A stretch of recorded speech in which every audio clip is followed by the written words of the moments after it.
मित्रों नमस्कार। आज मैं इस वीडियो में एक बहुत ही महत्वपूर्ण विषय लेकर आया हूं जो आपको समझ में आएगा।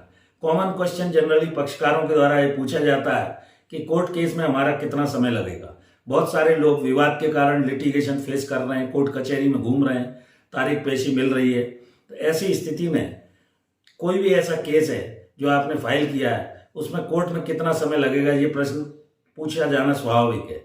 केस आपने कब फाइल किया, कब तक निपटेगा, कब जजमेंट आएगा, ये कोई भी व्यक्ति बिल्कुल निश्चित तौर पर ना आपके वकील साहब बता सकते, ना कोर्ट का बाबू बता सकता है और ना जज बता सकते हैं। आपके केस को कितना समय लगेगा, कोई इसका निश्चित जवाब नहीं दिया जा सकता है। जब न्यायालय में कोई भी पर्टिकुलर केस लगाया जाता है तो उसमें कितना टाइम लगेगा, क्या स्पीड होगी, किस ट्रेंड से वो चल रहा है, कुछ महीने पहले, कुछ दिन या कुछ साल लगेंगे, चाहे वो लोअर कोर्ट का मामला हो या हाई कोर्ट का हो।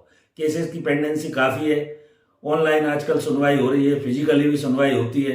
मोशन में, अर्ली हियरिंग में केसेस जल्दी लग जाते हैं, लेकिन ह्यूज बैकलॉग है, केसेस बहुत सारे हैं। न्यायालय की भी अपनी एक प्रक्रिया निर्धारित है, उसके बाहर वो नहीं जा सकते हैं। तो ऐसी स्थिति में, सामान्य स्थिति में आप सेटबैक मत लीजिए और कोशिश कीजिए कि आपका मामला जल्दी से जल्दी निपटे। वकील साहब पे भरोसा रखिए, समय समय पे पेशी के पहले उनसे मिलते रहिए, केस की क्या प्रकृति है ये जानते रहिए और निश्चित तौर पर जब आप रुचि केस में लेंगे, कोर्ट केस आपका जल्दी निपटेगा। कोरोना का पीरियड आप सबने देखा है, उसके कारण भी बैकलॉग और पेंडेंसी बढ़ी है। इसके अलावा सामान्य स्थिति के अलावा कितना समय आपके केस में लगेगा, कौन सा अर्जेंट विषय है, ये कोर्ट के विवेक पर निर्भर करता है। चाहे वो आप मेंशनिंग में केस लगवाएं, चाहे अर्जेंट हियरिंग का केस हाई कोर्ट या सुप्रीम कोर्ट में लगवाएं। तो न्यायालय में जो भी लाखों केसेस या हजारों केसेस पेंडिंग है, उसका कारण एक अकेले ना तो जज साहब है ना वकील साहब है। केसेस बराबर पेश होते रहते हैं, प्रक्रिया निर्धारित है, कोर्ट प्रक्रिया के अनुसार ही न्यायालय को चलना है।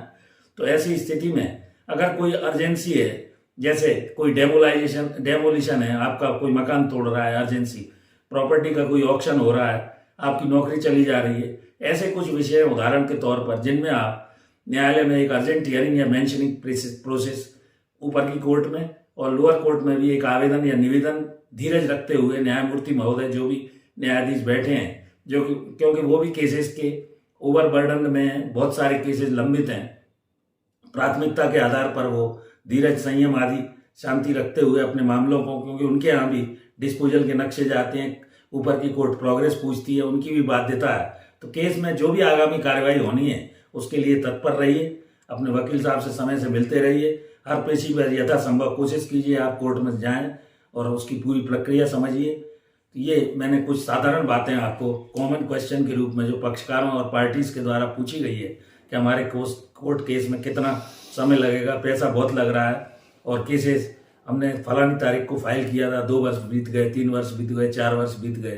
तो ये कोई निश्चित समय सीमा आपको इसमें ना तो वकील साहब बता पाएंगे ना कोई अन्य व्यक्ति। मैंने ये छोटी सी जानकारी आपको कोर्ट केस में कितना समय लगेगा इस बारे में दी। मैं समझता हूँ कि मैं अपनी बात को रखने में सफल हुआ। जुड़ जाइए इसी तरह की महत्वपूर्ण जानकारियों के लिए पैरामीटर ऑफ लॉ चैनल से। काफ़ी अच्छा स्नेह मिल रहा है, बहुत सारे सब्सक्राइबर हैं और मेरे लगभग 2500 वीडियो इस पर अपलोड हैं। इस चैनल पर निश्चित तौर पर जाइए, अपनी कानूनी जानकारी बढ़ाइए। इस वीडियो में यहीं तक और जुड़ जाइए पैरामीटर ऑफ लॉ चैनल से। Thank you for watching this video. नमस्कार।